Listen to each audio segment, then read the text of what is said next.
Hola.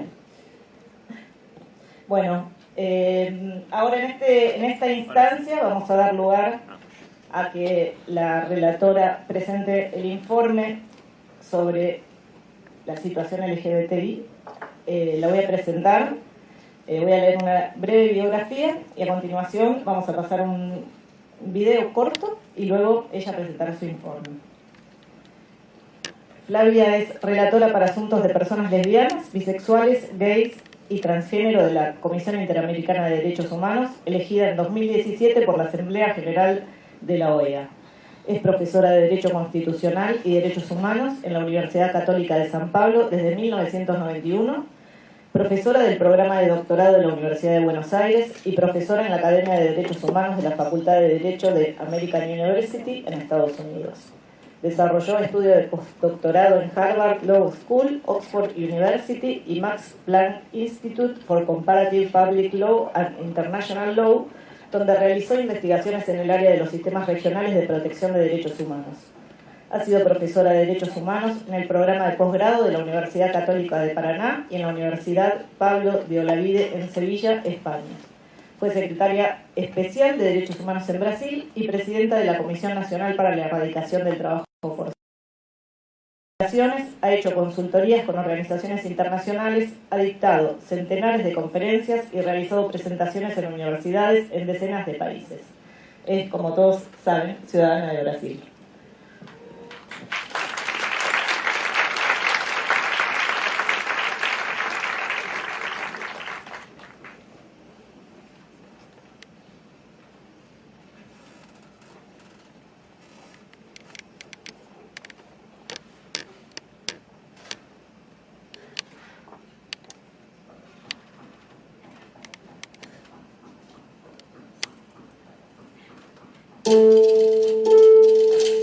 La violencia contra las personas LGBTI se ve reforzada por discursos de odio en los medios de comunicación e Internet. En general, los crímenes contra las personas LGBTI ocurren en un contexto de deshumanización y discriminación. La CIDH reitera que el derecho a la libertad de expresión debe conjugarse con esfuerzos para combatir la intolerancia, la discriminación, el discurso de odio y la incitación a la violencia. El artículo 13 de la Convención Americana abarca el derecho a expresar su orientación sexual e identidad de género, bajo una protección especial por la CIDH, en tanto se relaciona con un elemento integral de la identidad y dignidad personal. El derecho a la libertad de expresión es importante porque garantiza el derecho a la igualdad de las minorías y de las víctimas de discriminación, favorece la deconstrucción de estereotipos, facilita el libre intercambio de ideas y ofrece opiniones y puntos de vista. Mecanismos preventivos podrían incluir educación para promover la comprensión y combatir los estereotipos negativos y la discriminación contra las personas LGBTI, así como campañas informativas, capacitación de agentes y operadores de justicia con respecto a la prohibición del discurso de odio e incitación a la violencia, recolección y análisis de datos estadísticos sobre libertad de expresión y discurso de odio.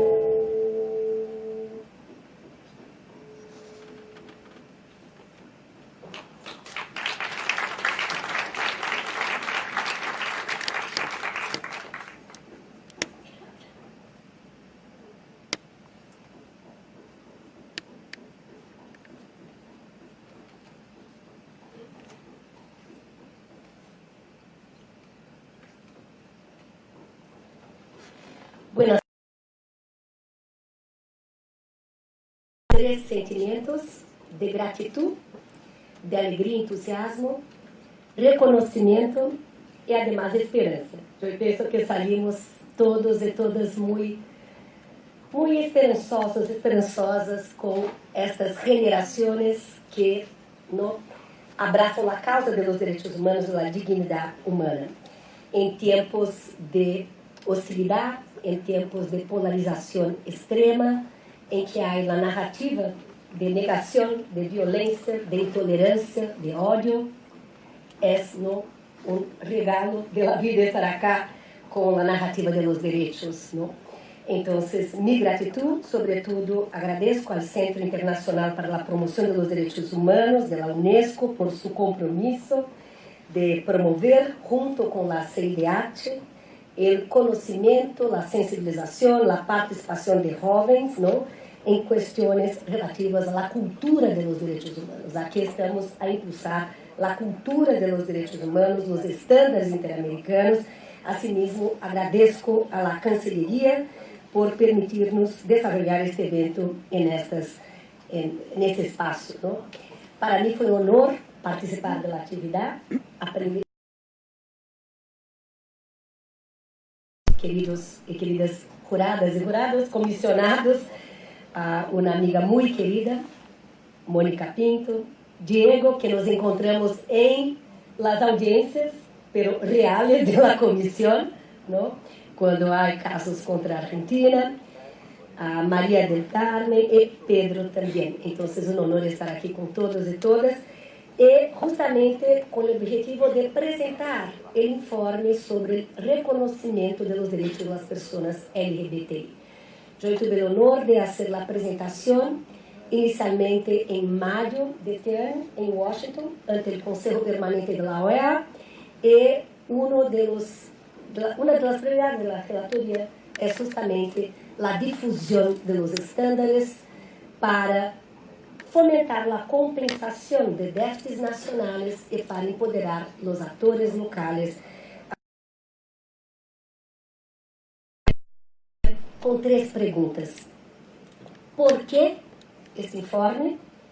¿O qué es este informe? ¿No? ¿Se le alcance el contenido? ¿Y para qué? ¿Cuál es la ambición, la capacidad, el impacto transformador que este informe puede tener hacia el fortalecimiento de la protección de los derechos humanos de las personas LGBTI en la región? Entonces empiezo con la primera pregunta: ¿por qué el informe? Y aquí me parece muy importante la contextualización en la región.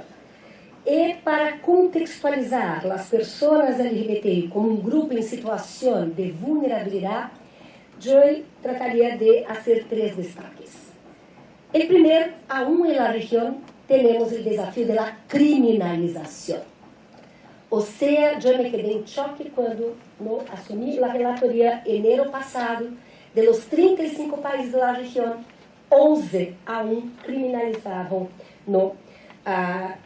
Tenían ahí el impacto de las leyes criminalizadoras, sobre todo el Caribe, los pequeños países del Caribe anglófono, que aún tienen el marco jurídico, leyes coloniales de Reino Unido, ¿no?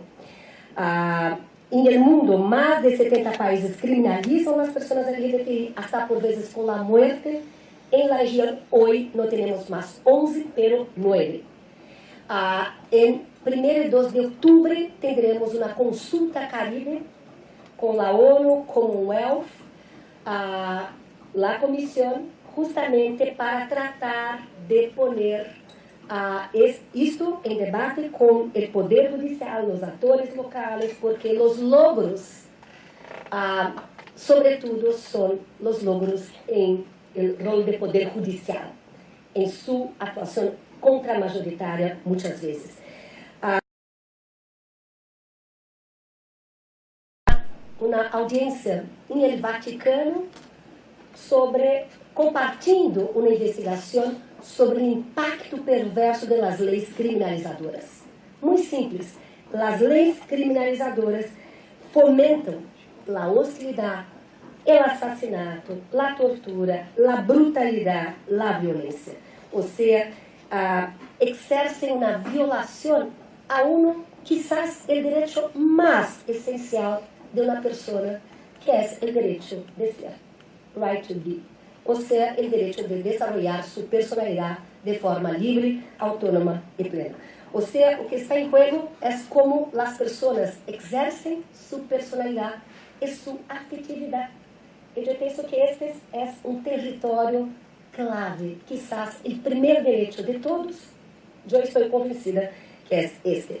Entonces tenemos aquí, en el mundo, aquí tenemos razones, yo diría, razones empíricas para la esperanza, porque en 2006 teníamos 92 países criminalizando. En 2019, 70. Entonces hay una tendencia de reducir y de combate y de descriminalización. Trinidad y Tobago 2018, Belice 2016, Índia. Yo estuve en una conferencia en Nueva York en diciembre con las abogadas del caso de Índia de septiembre del año pasado, no con base en la igualdad y la prohibición de la discriminación. Fue un caso paradigmático que también por ser país de Commonwealth pensamos que hay un impacto en esta región de las Américas. Angola 2019, Moçambique 2015, Botsuana 2019. El segundo punto, nuestro informe LGBTI de 2015. La Comisión aprueba un informe sobre violencia con las personas LGBTI. Hoy nuestra región, América Latina, es la región más violenta del mundo. Tiene 8% de la población mundial, pero cuenta con 38% de la tasa de homicidio en el mundo. Es la región con el mayor índice de violencia con las personas LGBTI en el mundo. O sea, personas LGBTI son sujetas a varias formas de discriminación y violencia baseadas en su orientación sexual, identidad de género. Tenemos casos que nos llegan todos los días de asesinatos, ataques violentos, detención. O sea, hay un impacto desproporcional de la violencia y discriminación que tiene por foco las personas LGBTI con grados muy elevados de brutalidad y crueldad.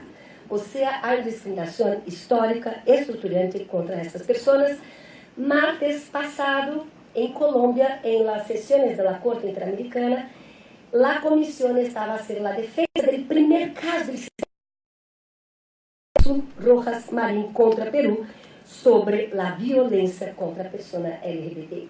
O sea, claro, siempre tenemos la realidad de las víctimas como labor, ¿no? Pero con base en el Instituto de la Reparación Integral, miramos las víctimas, pero también garantías de no repetición, o sea, desarrollar políticas públicas, marcos normativos, cambios estructurales y además desarrollar estándares interamericanos más precisos sobre debida diligencia, protocolos y todo más. Y el tercer punto, la interseccionalidad, dados desagregados, ¿no? Debatemos eso hace poco, o sea, hay aquí esta visión de que no hay una población homogénea. Hay situaciones de mayores riscos y acentuada violencia. Yo ya aprendí que en la región las mujeres trans tienen una expectativa de vida de 35 años. 35 años en la región. Mientras la expectativa de vida de los hombres en general en la región es de 73 años. De las mujeres, 79. ¿Y cómo las mujeres trans viven la mitad de la vida? Sí, menos de la mitad, yo diría, porque la otra es quitada por la cultura transfóbica y homofóbica. O sea, estos números para mí son muy, muy fuertes porque hay un ciclo de violencia y violación sucesiva.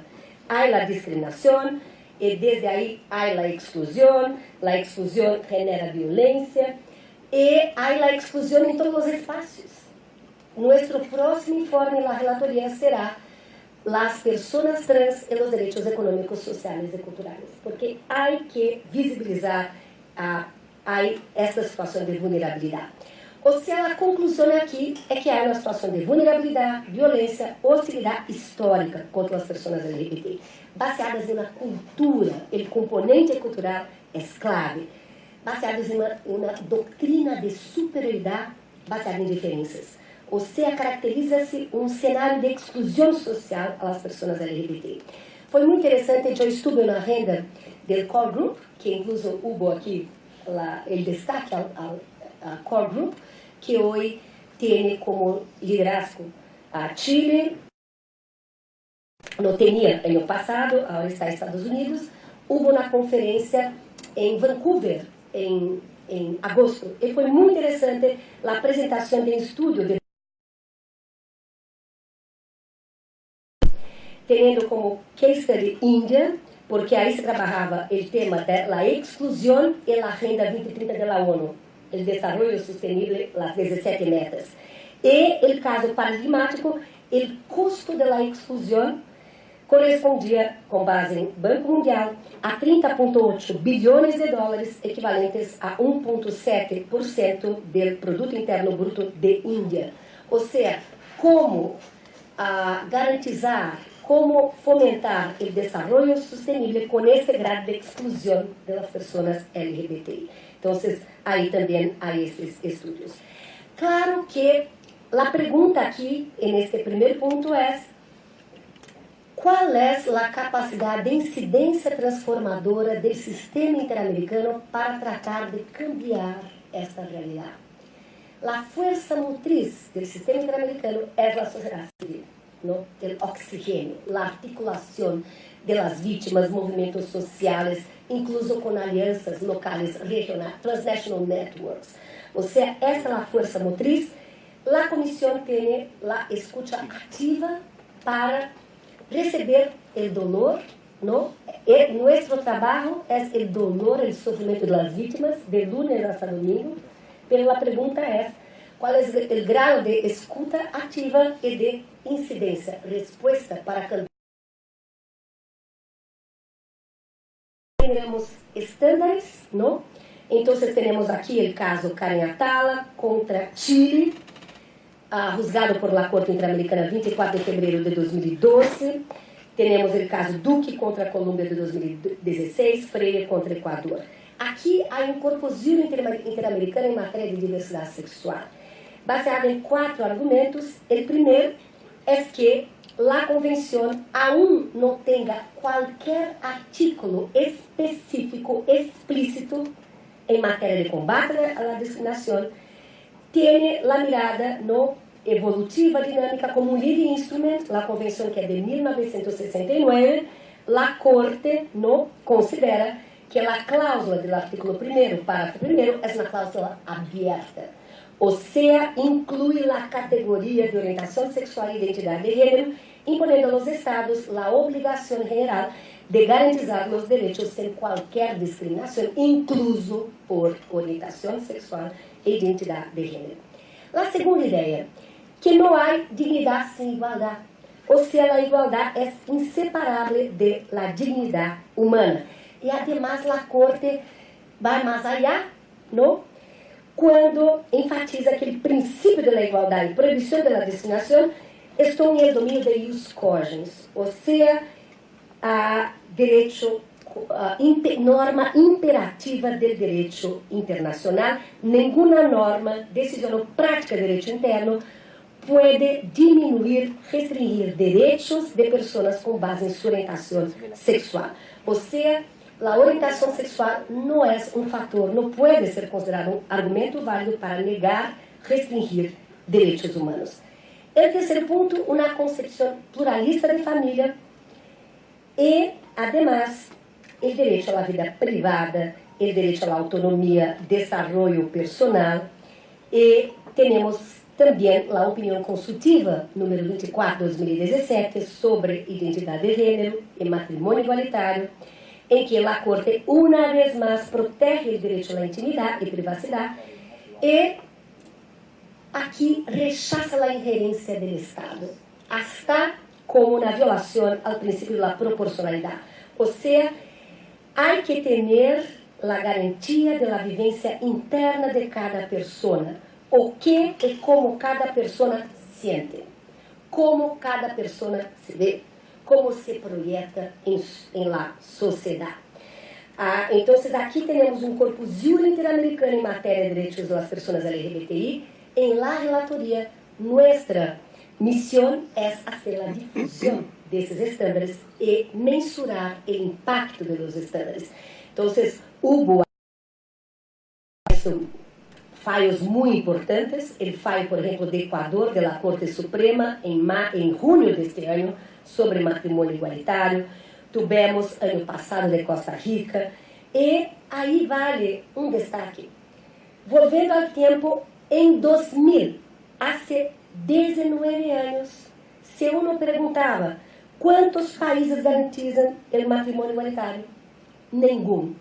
Em 2000, não havia uma geografia. Em 2019, mais de 30 países. Estamos caminhando passo a passo E aqui eu me acordo que Taiwan, por exemplo, em 17 de maio de 2019, foi o primeiro país da Ásia a garantizar o direito a matrimônio igualitário. E neste diagnóstico, tendo em conta este contexto, qual é o significado, o alcance, o sentido deste informe? Aqui é um informe, temos a ambição em la relatoria de fazer o mapeio de luzes e sombras, sobretudo de identificar os marcos legislativos, as políticas públicas, os fallos em la região que podem fomentar avanços regionais. Então, aqui temos um informe que adota a mirada da universalidade, da indivisibilidade, da interseccionalidade e, además, da segurança humana. E temos a ambição aqui de identificar marcos normativos, políticas públicas e falhas em la região em matéria de direito à educação, saúde, segurança, acesso à justiça, direitos econômicos, dentre outros, não? Como está o reconhecimento dos direitos das pessoas LGBT. Además, quais são os desafios e as recomendações. Então, há o mapeio aqui, com base neste balance, não? Também, uma vez mais, a importância de generar dados de qualidade, de quantidade, para justamente para que os estados possam avançar eficazmente o desenho, elaboração e implementação de políticas públicas. Temos aqui exemplos, não? Em la região, México, a encuesta sobre discriminação por motivos de orientação sexual e identidade de gênero, recompilando informação. Temos aqui, por exemplo, marcos normativos, como o caso do Uruguai, a Lei Integral para Pessoas Trans. Tivemos aqui também o chamado Rainbow Wave em Estados Unidos ano passado, em caso de la participação política. Jamás houve uma eleição tão significativa e recordista em números de candidatos LGBTI. Tivemos 150 candidatos LGBTI ano passado eleitos em Estados Unidos, Canadá. Também o direito à educação inclusiva, direitos econômicos, sociais e culturais, direito à segurança personal. E o caso de Argentina, aqui, devo realçar, é um caso exitoso na região. Eu diria que é país referência em la região, então me quedo muito contenta em estar aqui. Há ao menos 6 destaques em nosso informe sobre o caso argentino, os marcos normativos, a Constituição da cidade de Buenos Aires, em 1996, a primeira em la região a proibir a discriminação explicitamente baseada em orientação sexual e identidade de gênero. Tivemos o câmbio, a aprovação da Lei de Matrimônio Igualitário em 2010. Em 2012, tivemos a lei que é considerada também uma boa prática de identidade de gênero, em 2012. E um ponto muito interessante, como relatora, eu vejo em muitas regiões, a semana passada eu tive 3 agendas em México, uma conferência magistral em la Corte de Justiça da Nação, e aí há o fallo emblemático que escutamos aqui, de la Corte, justamente considerando inconstitucional uma mirada restritiva do matrimônio. Aún há o desafio federalista, não, de los 32 estados, pero caminhamos. Em Brasil, por exemplo, há um fallo emblemático de 2011, houve outro de 2018, e outro de 2019, justamente criminalizando a homofobia. Pero em la região, os fallos judiciais são emblemáticos e são para a garantia dos direitos das pessoas LGBTI. E na Argentina se passa algo muito interessante, são as leis. Não é somente um fallo que vem em uma lógica contramajoritária para fazer com que os direitos triunfem. São as maiorias em los parlamentos que garantizam leis como a lei de 2012, a lei de 2010, políticas públicas também que são emblemáticas, são inspiradoras para a região, a política de diversidade sexual de 2016, a campanha federal de visibilidade da população LGBTI contra a violência de 2017, a educação também com a perspectiva de gênero e direitos sexuais e reprodutivos. Então, aqui, a comissão faz este reconhecimento público das políticas de los Argentina, Uruguai, são os países que nos dão muita esperança. Então, neste informe, a ideia foi trabalhar com luzes e sombras, mas justamente luzes para tratar de visibilizar as boas práticas e difundi-las e inspirar outras geografias, outros estados para a adoção de leis e de políticas públicas e de falhos em conformidade com os estándares interamericanos. Há desafios, então, eu aqui tomo minha terceira pergunta, não? A primeira, por quê? A segunda, qual é a ambição de incidência do informe? Qual é a capacidade de câmbio, de impacto transformador a generar com esse informe? E eu diria que há três desafios, não? O primeiro é fortalecer em la região o combate à violência baseada em orientação sexual e identidade de gênero. Em la comissão trabalhamos com nossa racionalidade sobre os estándares interamericanos. Temos o mandato de proteger, de promover os direitos humanos em la região, em el hemisfério, ¿no? Em los 35 países. Trabalhamos com direitos e deveres. Então, como precisar e conceptualizar o direito a uma vida livre de violência, o direito a uma vida segura. E, consequentemente, qual é o alcance de los deveres estatais para prevenir, investigar, punir e reparar a violência, adotando as devidas diligências. O segundo desafio, fortalecer o combate à discriminação. Os estados se há o direito à igualdade e não discriminação, incluso desde a perspectiva da Corte, como ius cogens, não? Como definir os deveres dos estados de prevenir, investigar, punir e reparar a discriminação.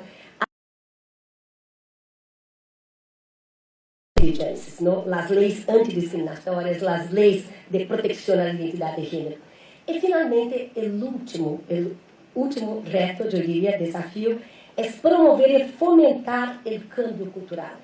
Ou seja, o dever do Estado de adotar políticas educacionais para combater a cultura das hostilidades, a cultura da intolerância e dos prejuízos. Os Estados têm rol para garantizar uma sociedade livre de discriminação, a cultura de respeito e de não discriminação. Então, eu concluo. No ano passado, são anos de cumpleaños. Este ano, a comissão celebra seus 60 anos. A Convenção Americana celebra seus 50 anos. Ano passado, a Declaração Americana celebrou seus 70 anos. A Declaração Universal seus 70. E qual é a base? O artículo 1º da Declaração Universal, no? Todos somos livres e iguais, em dignidade e em direitos.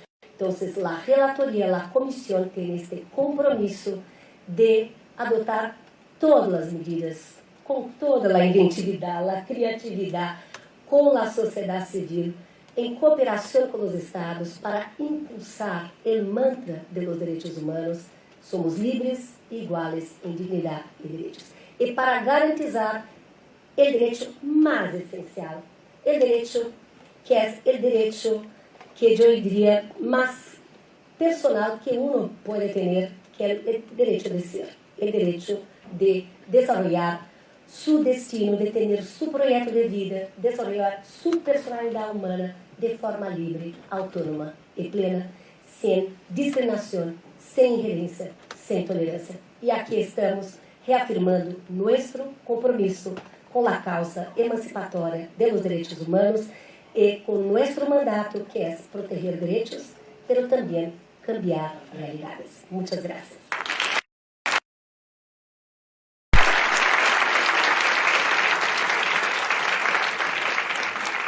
Bueno, muchísimas gracias, Flavia, por tu presentación. Vamos a ahora aprovechar que tenemos acá a la relatora para abrir una ronda de preguntas. Entonces, acá Julio está con el micrófono. Vamos a ver si podemos hacer unas pocas preguntas, unas 5 preguntas. Así después damos lugar a que vuelvan a subir los jurados y a terminar con esta emoción del final de la jornada el equipo ganador. Entonces les pido que levanten la mano, así Julio los identifica, y se identifican por favor cuando van a preguntar, se presentan, por favor. Hola, buenas tardes. Yo, acá, soy Juliana Bustamante, dirijo la Clínica País de la Universidad de los Andes, de la Facultad de Derecho, y pues tuvimos el privilegio de estar en las finales con estas chicas súper poderosas. Pero quiero aprovechar la oportunidad de hacer una, pues de pedir que nos cuente si en este informe ustedes hacen, porque en la clínica nuestra trabaja temas de discapacidad esencialmente, y todas las interseccionalidades de esa interseccionalidad que se presenta entre las personas LGTBI y la discapacidad.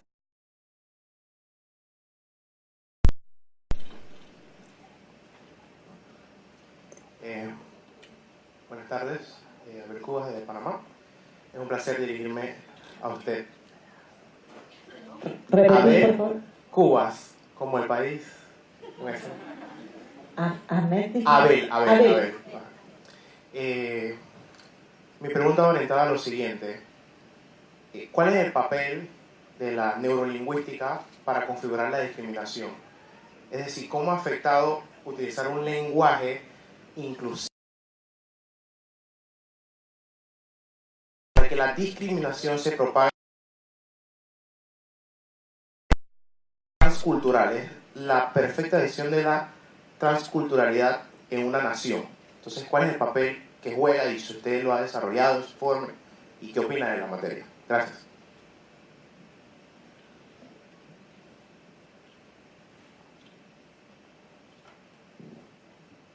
Hola, buenas tardes. ¿Qué tal? Soy Alessandra Mayanga, estudiante de periodismo de la Pontificia Universidad Católica del Perú. Y bueno, la verdad es que siempre me ha interesado investigar sobre temas de la comunidad LGBT, pero sobre todo sobre personas trans en América Latina y en especial en mi país, ya que somos una comunidad vulnerable, ya que nuestro país aún no cuenta con la ley de identidad de género, y la verdad es que los grupos conservadores en el Congreso aún se niegan siquiera a darle un debate en el Congreso. Entonces, por eso me ha llamado mucho la atención lo que usted mencionó, ya que dice que se puede publicar un informe especialmente sobre las personas trans, y quisiera saber cuál es el enfoque que va a tomar este informe, y de una forma, en qué manera influye también la prensa y los medios de comunicación en la discriminación, cómo nosotros concibimos o podemos pensar sobre las personas trans, tanto en América Latina. Muchas gracias.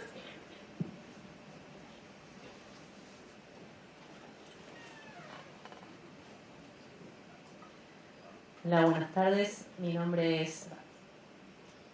Acá adelante, primero. ¿Qué tal? Mi nombre es Florencia Feldman, soy presidenta de la organización de la sociedad civil en Argentina 100% Diversidad de Derechos.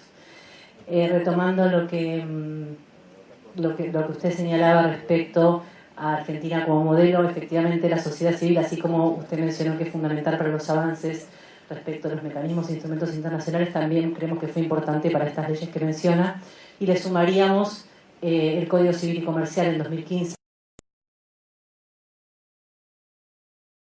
incorporó la ley de identidad de género en el propio Código Civil de fondo para todo el país, y en ese sentido, respecto al cambio cultural y la importancia de que sean leyes y mayorías, acercar como reflexión, pero como pregunta, que incluso después de la sanción de estas leyes, las mayorías que acompañaron a la sociedad los derechos LGBTI se apropiaron de estas conquistas fueron aún mayores. Digamos, las leyes también sumaron al cambio cultural, no solo fueron. Y en ese sentido preguntarle qué medidas legislativas o políticas públicas que tienen que ver con construcciones de mayoría, sino tanto jurisprudenciales, creen que son fundamentales respecto de los avances o envalentonadas de los conservadurismos religiosos, que muchas veces acá los tuvimos, si bien son expresiones minoritarias en Argentina, fueron respuestas a estos avances. Gracias. Una más.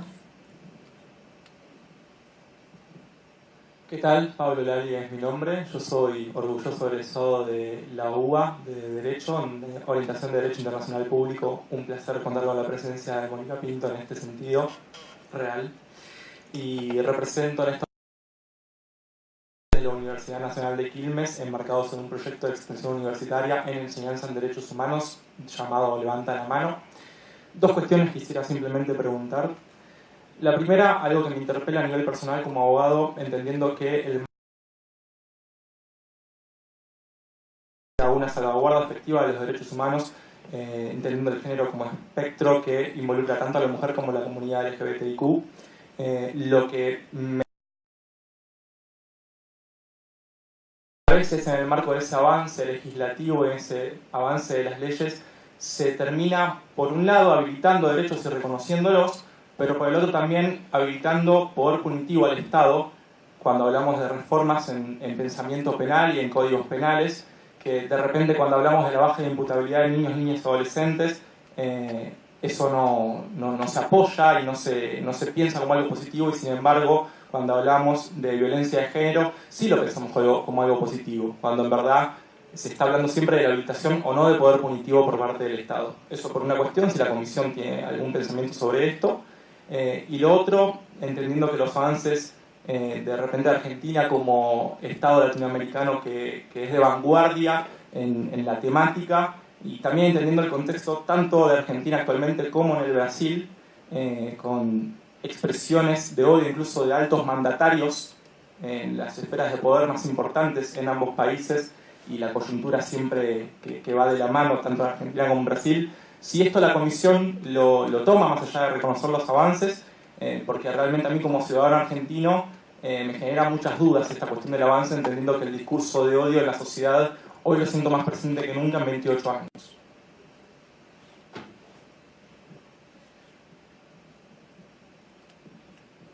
Cerramos la ronda de preguntas, lamentablemente. Le damos de nuevo la palabra a Flavia.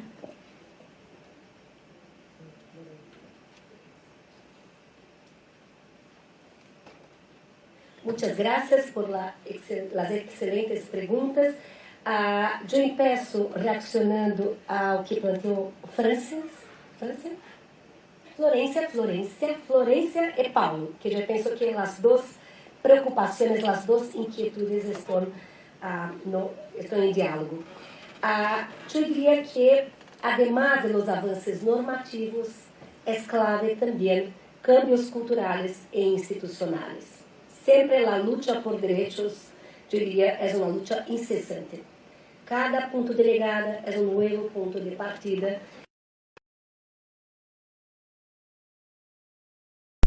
Y aquí, preocupada con el protagonismo, el grado de articulación, incluso de presupuesto de los grupos más conservadores, que tienen una narrativa de que en nombre de la libertad religiosa es utilizada para atacar los derechos sexuales y reproductivos en nombre de una moral, en nombre de una familia, en nombre de una perspectiva. Yo digo porque yo me acuerdo, esto muy personalmente, cuando hubo la Asamblea General de la OEA en México, Cancún, en 2017, hubo las elecciones, yo estaba, y siempre hay un espacio de sociedad civil. Yo me fui imaginando que encontraría mis compañeras de lucha. No, estaba mucho más representada la bancada conservadora, mucho más, y articulada. Yo me quedé en shock, en realidad. Y en esta relatoría yo lo veo muy claramente. Entonces, es un momento que tenemos que hacer puentes, que hacer alianças, que identificar estrategias. Claro que también yo pienso que los llamados grupos antiderechos, só hay grupos antiderechos porque derechos fueron logrados también, ¿no? Es la complejidad de la lucha por derechos. Pero y también hay que no evaluar, por ejemplo, las religiones no son también monolíticas, o sea, siempre hay una clave para un diálogo, para desde dentro tratar de cambiar. Pero este es un tema que me parece clave, un desafío clave para la región, para la relatoría, para los derechos de las personas LGBTI, el avance, el protagonismo, la vocalización y la articulación global de esta agenda. Tenemos que evaluar cómo reaccionar en la relatoría, claro, teniendo como base el mandato, ¿no? Estándares interamericanos.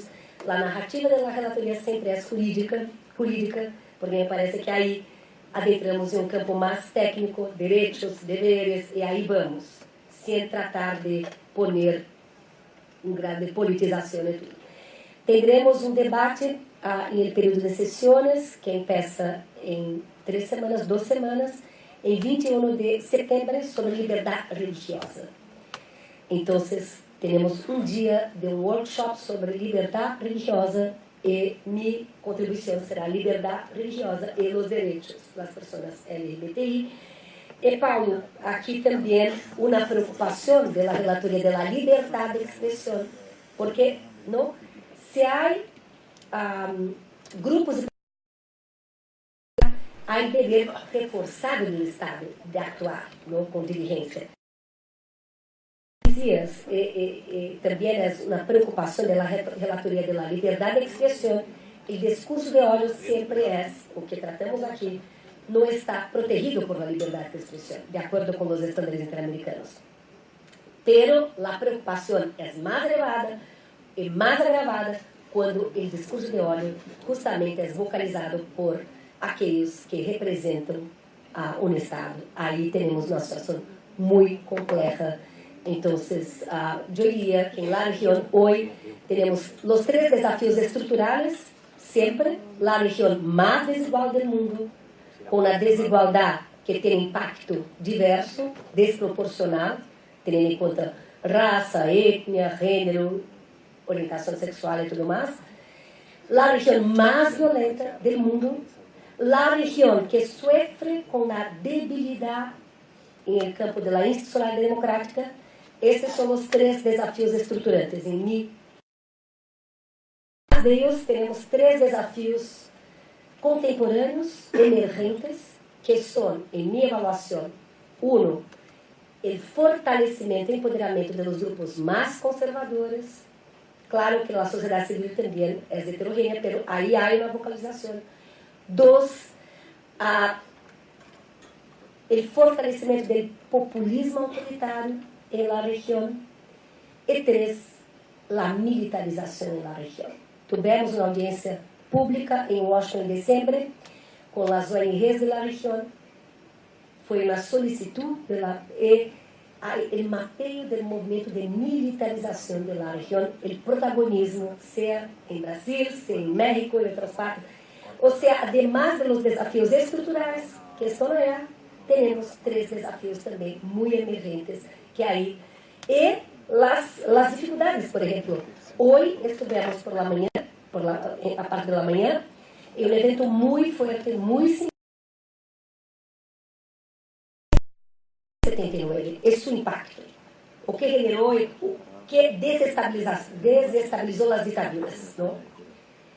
Y Joy tenía quizás una visión muy ingenua de pensar, no, el fin de las dictaduras, hay paso a paso la democratización, y así es, pero no, hay retrocesos, hay ahora no otros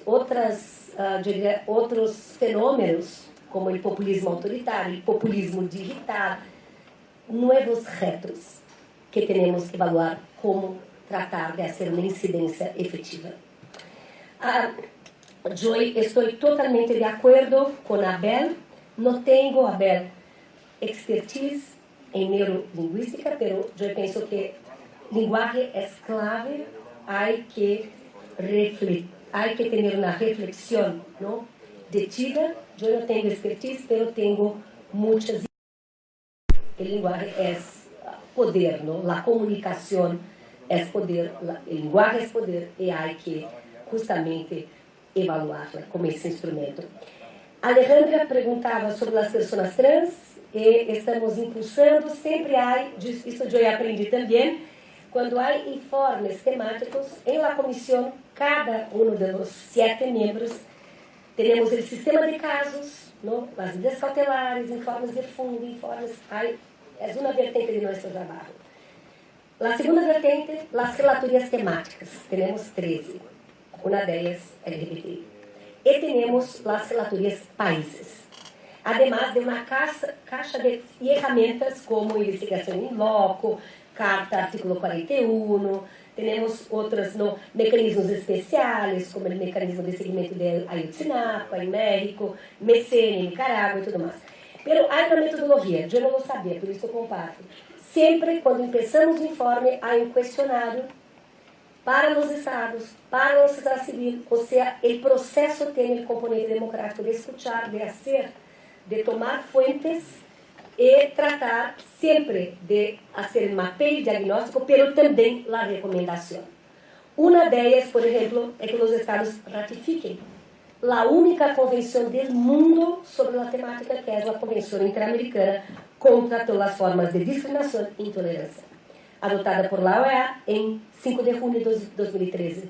Só tenemos Uruguay como estado parte, uno de los 35, por ejemplo. Entonces, también tratar del informe para hacer incidencias en políticas públicas, para generar empoderamientos locales. Entonces, después puedo compartir contigo más detalles sobre este informe que está en la recta final. Juliana, el tema de la interseccionalidad es clave, ¿no? Aquí vuelvo a este punto. Trabajamos con los derechos de las personas LGBTI desde el marco de la universalidad, de la indivisibilidad, los derechos civiles y políticos, derechos económicos, sociales, culturales y ambientales, pero siempre teniendo en cuenta las formas agravadas de discriminación, la interseccionalidad, que es un tema muy enfatizado en este informe. Entonces, hay esta mirada y hay que profundizar también. Tenemos estándares interamericanos sobre la interseccionalidad, tenemos fallos de la Corte y también ahí o que la interseccionalidad genera de deberes jurídicos estatales en el campo de los deberes reforzados. Entonces, en especial sobre las personas con discapacidad, estamos, yo pienso, aún de forma muy incipiente, pero hay que desarrollar. Muchas gracias.